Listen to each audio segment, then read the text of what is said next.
Navigating the Rabbit Hole, a Reader's Guide.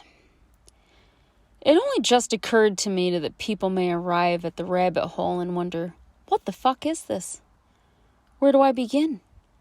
What does this blog have to offer me, and why should I spend my precious time on this shit? Well, in 2011, after I felt sufficiently humbled and battered by life, I took a crack at justifying why I felt I had something significant to share with the world. I was raised as a, let's say, lower-class American, with all the life-informing experiences that come with a childhood riddled with alcoholism, various forms of abuse, and obesity. My first blog, Analytical Ramblings of a Scientific Mind, centered around how I began sorting through the resulting colorful mental illnesses that plagued me through my late teens and 20s. Back then, I only dabbled in the weird and wonderful, and since then, I've shifted. Now becoming aware of the deeper psychology, if not subconscious, aspects that drove those previous anxious and or unhealthy thoughts, emotions, and actions are what I'm all about. I've practiced observing my thoughts, emotions, and actions as objectively as possible, pulling myself up on my own bullshit, while remembering to remain kind to myself, and attempting to build authentic self-worth while avoiding selfish conceit, and accepting myself, flaws and all, while walking the fine line between letting myself off the hook too easily and preventing unnecessary self-punishment. It's a tangled web we humans weave for ourselves. Indeed, some of us are particularly good at wrapping ourselves up in chains, holding limiting beliefs we didn't even realize are actually tall tales that we just tell ourselves. If nothing else, the rabbit hole offers an entirely different perspective. I've never been accused of anything near normal and seem to be getting weirder as I age.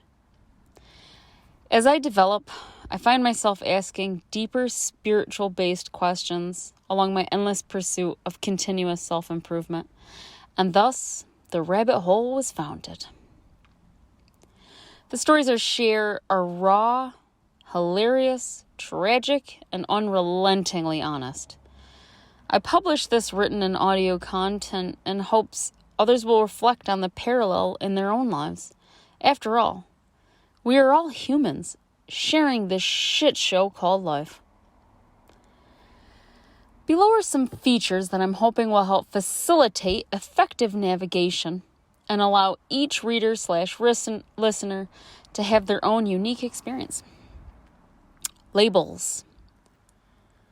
To group common themes, I write each blog post under specific labels.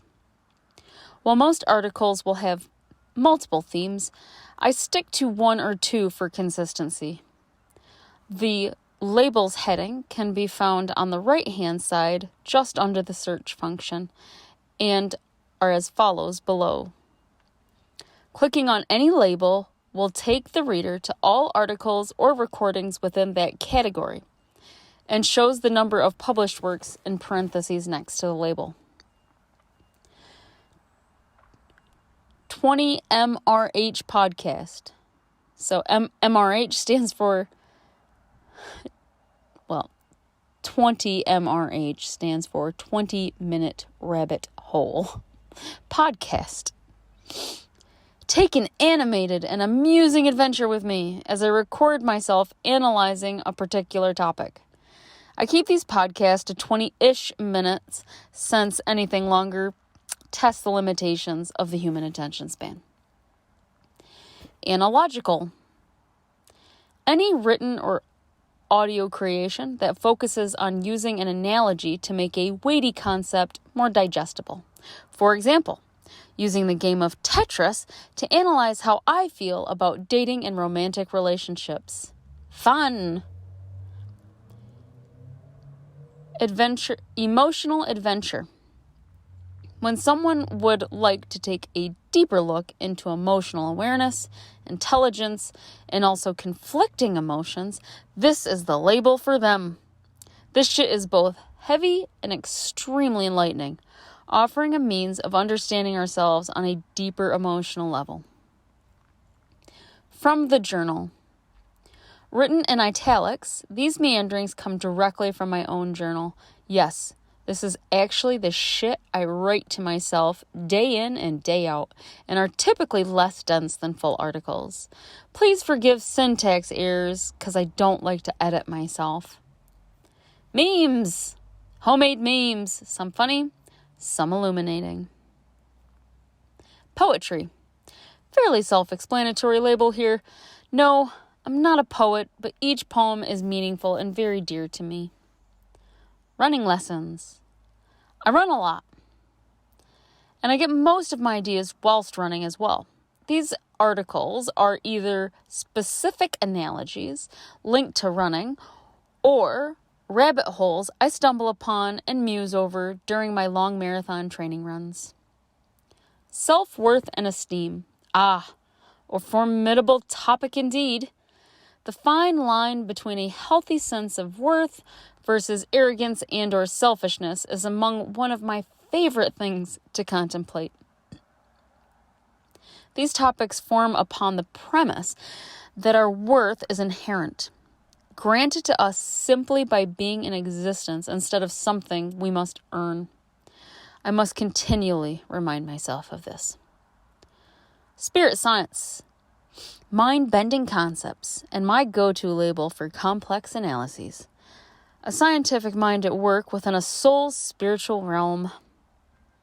Definitely come prepared to think outside of the box. Subtle differences, the oh-so-small nuances that frame what people say and do.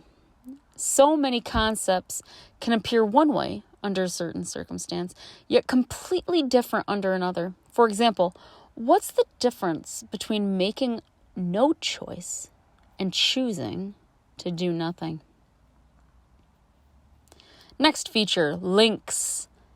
The links, which always appear as blue, bold text, are the true meaning of the rabbit hole.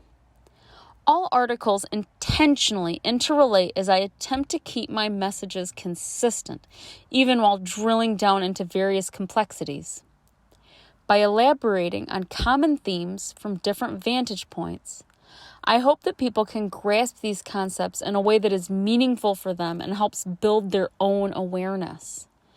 These links create a veritable choose-your-own-adventure of rabbit holes.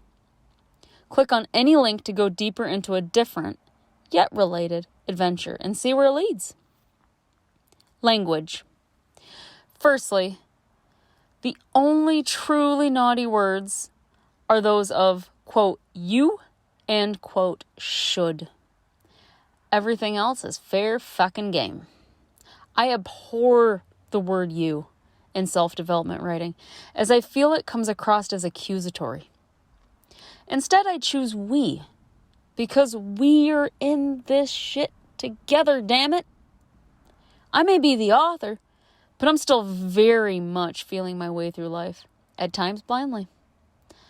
I in no way want people to think I have it all figured out, or that I have all the answers. Quote, should is also a no-go. Saying we should do this or that subconsciously implies that what we're currently doing is wrong in some way, which is not ideal for growth. I can only speak for myself, but when I started paying attention to how much I heard myself thinking, I shouldn't say that, or I shouldn't have done that, it always inspired a sense of shame and guilt. Why do we feel bad for being ourselves?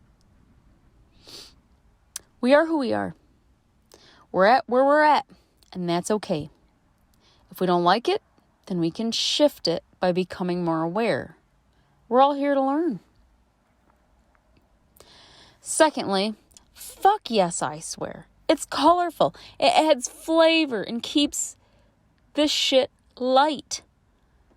Of course, it's not intended to offend, so if people feel offended, they would do well to explore why and build their awareness.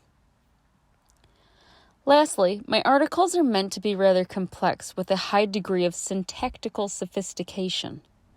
This is intentional to create an environment where entire worlds are created by reading between the lines.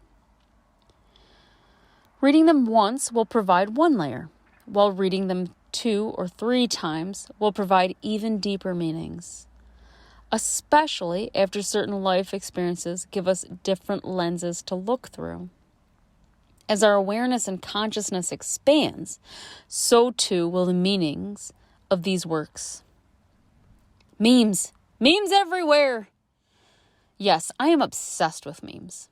I find they offer the perfect mental break within my articles. My homemade specialties can be found under the memes label. Otherwise, I troll Google while writing to find one that works or that fits the work's central thesis. Search this blog. To the right-hand side above labels is a search bar. Use it when looking for content containing certain words.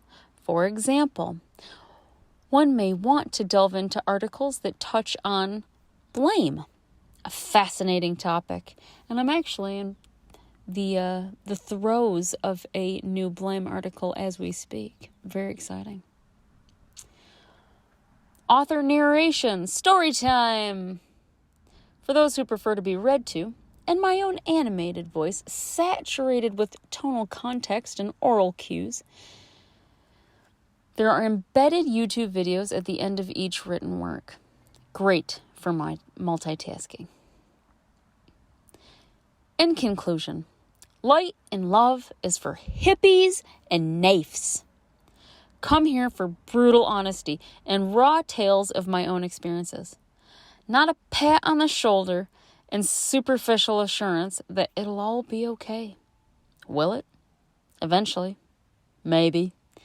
But reading this shit at least gives us an alternate viewpoint to tackle life's challenges with a deeper sense of awareness, a bit more wisdom, and a lot more dark humor.